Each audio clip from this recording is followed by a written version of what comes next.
الحمد لله وكفى والصلاة والسلام على عباده الذين اصطفى خصوصا على سيد الرسل محمد المصطفى وعلى آله المجتبى وعلى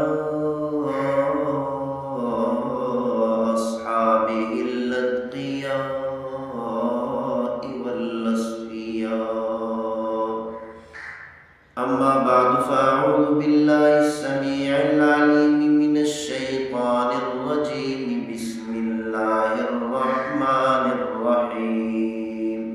هن لباس لكم وأنتم لباس لهن. صدق الله مولانا العظيم. اللہ تعالیٰ نے قرآن مجید فرقان حمید میں ارشاد فرمایا ہن لباس لکم وانتم لباس لہن. اللہ تعالیٰ نے ارشاد فرمایا کہ بیوی کو میں نے شوہر کا لباس بنایا ہے اور شوہر کو بیوی کا لباس بنایا ہے. جس طرح ہم اپنے لباس کی حفاظت کرتے ہیں اسی طرح بیوی کو چاہیے کہ اپنے شوہر کی حفاظت کرے اور شوہر کو چاہیے کہ اپنی بیوی کی حفاظت کرے. جب مسلمان روزہ رکھتے ہیں تو 16 گھنٹے 17 گھنٹے 18 گھنٹے اور روزہ رکھتے ہیں کھانے پینے کے بغیر گزار لیتے ہیں. لیکن کوئی انسان اپنے لباس کے بغیر 1 منٹ بھی نہیں گزار سکتا. اگرچہ انسان اکیلے کمرے میں ہو الگ ہو کوئی نہ دیکھ رہا ہو پھر بھی بغیر لباس کے 1 منٹ بھی گزارنا مشکل ہے. اسی طرح فرمایا کہ شوہر بیوی کے بغیر زندگی نہیں گزار سکتا اور زندگی اور بیوی اپنے شوہر کے بغیر زندگی نہیں گزار سکتی. جس طرح انسان بغیر لباس کے 1 منٹ نہیں گزار سکتا اسی طرح میاں بیوی ایک دوسرے کے بغیر تھوڑا سا وقت بھی نہیں گزار سکتے. اس لیے کہ اللہ تعالیٰ نے فرمایا ہم نے بیوی کو شوہر کے لیے لباس بنایا اور شوہر کو بیوی کے لیے لباس بنایا. حضرت عبداللہ بن مسعود رضی اللہ تعالیٰ عنہ سے روایت ہے وہ فرماتے ہیں کہ اگر میری بیوی فوت ہو جائے اور میرے مرنے سے 10 دن باقی ہو تو پھر بھی میں شادی کر لوں گا نکاح کر لوں گا بغیر نکاح کے نہیں رہوں گا. یعنی 10 دن بھی میں بغیر نکاح اور بغیر شادی کے بغیر بیوی کے نہیں گزار سکتا. حضرت ابو ہریرہ رضی اللہ تعالی عنہ سے روایت ہے وہ فرماتے ہیں کہ اگر میری بیوی فوت ہو جائے اور میرے مرنے سے 7 دن باقی ہو تو پھر بھی میں شادی کر لوں گا نکاح کر لوں گا. یعنی حضرت ابو ہریرہ رضی اللہ تعالی عنہ نے قیامت تک آنے والی امت کو سبق دے دیا. حضرت عبداللہ بن مسعود رضی اللہ تعالی عنہ نے قیامت تک آنے والی امت کو مسلمانوں کو سبق دے دیا کہ اے مسلمانوں تھوڑا سا وقت بھی چند دن بھی بغیر شادی کے نہ گزارو بغیر نکاح کے نہ گزارو. کیونکہ عورت نکاح کے ساتھ پاکیزہ بن جاتی ہے اور مرد نکاح اور شادی کے ساتھ پاکیزہ بن جاتا ہے. روح بھی پاکیزہ ہو جاتی ہے سوچ بھی پاکیزہ ہو جاتی ہے اور اعمال بھی پاکیزہ ہو جاتے ہیں. لیکن افسوس کی بات ہے کہ یہ ہندوستان کا معاشرہ ہے ہندی معاشرہ ہے. پاکستان ہندوستان اور بنگلہ دیش میں جب کسی عورت کا شوہر فوت ہو جائے تو بیوہ عورت سے کوئی شادی کرنے کو تیار نہیں ہوتا.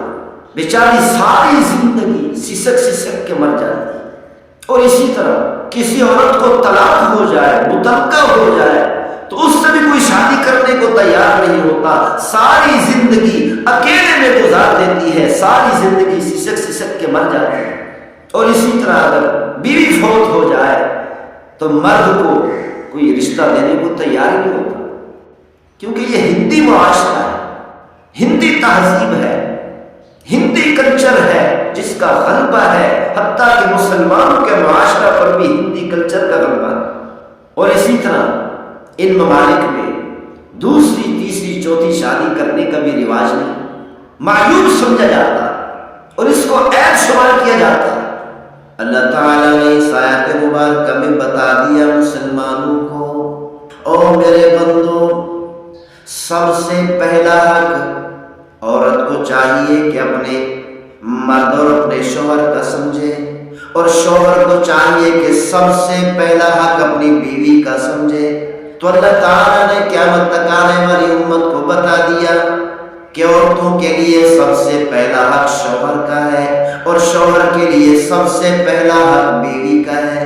اگر شوہر کے والدین بیوی کے ساتھ لڑنے کو تیار ہو، جھگڑا کرنے کو تیار ہو، اس کو پریشان کرے، تو شوہر کو چاہیے کہ اپنے والدین کے سامنے دیوار بن کر کھڑا ہو جائے، اور اسی طرح بیوی کے میکے میں سے، بیوی کے والدین میں سے، رشتہ داروں میں سے کوئی شوہر کو بے عزت کرنا چاہے، پریشان کرنا چاہے، شوہر سے لڑائی کرنا چاہے، شوہر سے جھگڑا کرنا چاہے، بیوی کو چاہیے کہ اپنے والدین کے سامنے، اپنے بہن بھائیوں کے سامنے، اپنے رشتہ داروں کے سامنے شوہر کے لیے دیوار بن کر کھڑی ہو جائے، کیونکہ اللہ تعالیٰ نے فرمایا بیوی کے لیے شوہر لباس ہے اور شوہر کے لیے بیوی لباس ہے۔ جس طرح تم اپنے لباس کی حفاظت کرتے ہو کہ کہیں خراب نہ ہو جائے، کہیں سے پھٹ نہ جائے، اسی طرح بیوی کو چاہیے کہ اپنے شوہر کی حفاظت کرے، اور شوہر کو چاہیے کہ اپنی بیوی کی حفاظت کرے۔ اسی لیے فرمایا کہ اگر میاں بیوی کا جھگڑا ہو جائے، بیوی کو چاہیے کہ اپنے شوہر کے پاؤں پکڑ، شوہر کو راضی کر دے، جھگڑا ختم کر دے۔ اور اگر شوہر کا بیوی سے جھگڑا ہو جائے تو شوہر کو چاہیے کہ اپنی بیوی کو منا دے، اپنی بیوی کے پاؤں پکڑ لے، اور اس میں اپنی بے عزتی نہ سمجھے۔ اللہ تعالیٰ نے بے عزتی میں عزت رکھی، اللہ تعالیٰ نے ذلت کے اندر عزت رکھی۔ ایک طریقہ یہ ہے کہ باہر جا کر غیر لوگوں کے سامنے بیٹھ کر اپنی بیوی کے فیصلے کرائے، اپنی بیوی پر کیچڑ اچھالے، اور اسی طرح بیوی دوسروں کے سامنے بیٹھ کر فیصلے کرائے اور اپنے شوہر پر کیچڑ اچھالے۔ اس سے بہتر یہ ہے کہ گھر کے اندر آپس میں صلح کر لے، ایک دوسرے کے پاؤں پکڑ لے، اور اس کو ذلت نہ سمجھے، کیونکہ سب سے بڑی ذلت یہ ہے کہ دوسروں کے سامنے بیوی شوہر پر کیچڑ اچھالے اور شوہر بیوی پر کیچڑ اچھالے، اس سے بڑی ذلت کوئی نہیں۔ اور میاں بیوی کے آپس کے اندر کے حالات کا علم دوسروں کو ہو جائے، غیروں کو ہو جائے، یہ سب سے بڑی ذلت ہے۔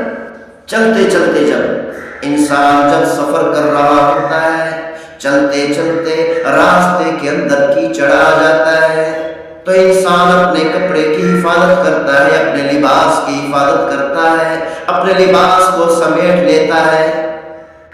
اگر بچنے کی کوئی صورت نہ ہو تو اپنے پاؤں کو کیچڑ میں ڈال دیتا ہے، گویا کہ یوں سمجھو کہ اپنے جسم کو کیچڑ میں ڈال دیتا ہے، لیکن اپنے لباس کی حفاظت کرتا ہے۔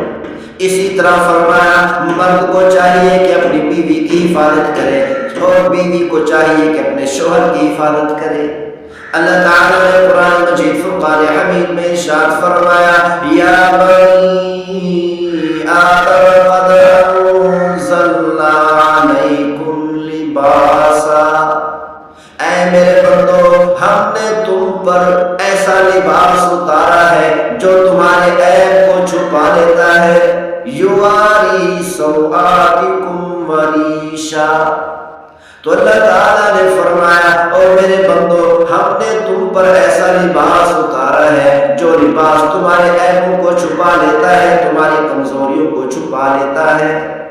اسی طرح مرد کو چاہیے کہ اپنی بیوی کی کمزوریوں اور اپنی بیوی کے عیبوں کو چھپا لے، کسی کے سامنے بیان نہ کرے، کسی کو نہ بتائے۔ اور اسی طرح بیوی کو چاہیے کہ اپنے شوہر کے عیب چھپا لے، اپنے شوہر کی کمزوریاں چھپا لے، کسی کے سامنے بیان نہ کرے، حتیٰ کہ والدین کے سامنے، بہن بھائیوں کے سامنے بھی بیان نہ کرے۔ تو اللہ تعالیٰ نے بتا دیا کہ جس طرح لباس تمہاری حفاظت کرتا ہے، لباس تمہارے عیبوں کو چھپا لیتا ہے، تمہاری کمزوریوں کو چھپا لیتا ہے، اسی طرح عورت اپنے شوہر کے لیے لباس ہے اور شوہر اپنی بیوی کے لیے لباس ہے۔ شوہر کو چاہیے کہ اپنی بیوی کے عیب بیان نہ کرے، اپنی بیوی کے کمزوریاں بیان نہ کرے، اور بیوی کو چاہیے کہ اپنے شوہر کی کمزوریاں، اپنے شوہر کے عیب بیان نہ کرے۔ جس طرح ہم کیچڑ کے اندر اپنا پاؤں ڈال دیتے ہیں اور اپنا لباس اور اپنے کپڑے کیچڑ سے بچاتے ہیں، اسی طرح فرمایا کہ دنیا کے کیچڑ، جھگڑوں کے کیچڑ، ناگواریوں کے کیچڑ، غصے کے کیچڑ، پریشانیوں کے کیچڑ اپنے جسم پر لے لے میاں بیوی ایک دوسرے پر نہ اچھائے، اور اپنے لباس کی حفاظت کرے، عورت اپنے شوہر کی حفاظت کرے اس کیچڑ سے، اور مرد اپنی بیوی کی حفاظت کرے اس کیچڑ سے۔ تو اللہ تعالیٰ نے ارشاد فرمایا یواری سوآتکم وریشا، او میرے بندو، میں نے تم پر ایسا لباس اتارا ہے جو لباس تمہارے جسم کو خوبصورت بناتا ہے، تمہیں زینت بخشتا ہے۔ اسی طرح بیوی اپنے شوہر کی زندگی کے لیے زینت اور خوبصورتی ہے، اور شوہر اپنی بیوی کی زندگی کے لیے زینت اور خوبصورتی ہے۔ میاں بیوی کا رشتہ میاں بیوی کی زندگی کو خوبصورت بنا دیتا ہے،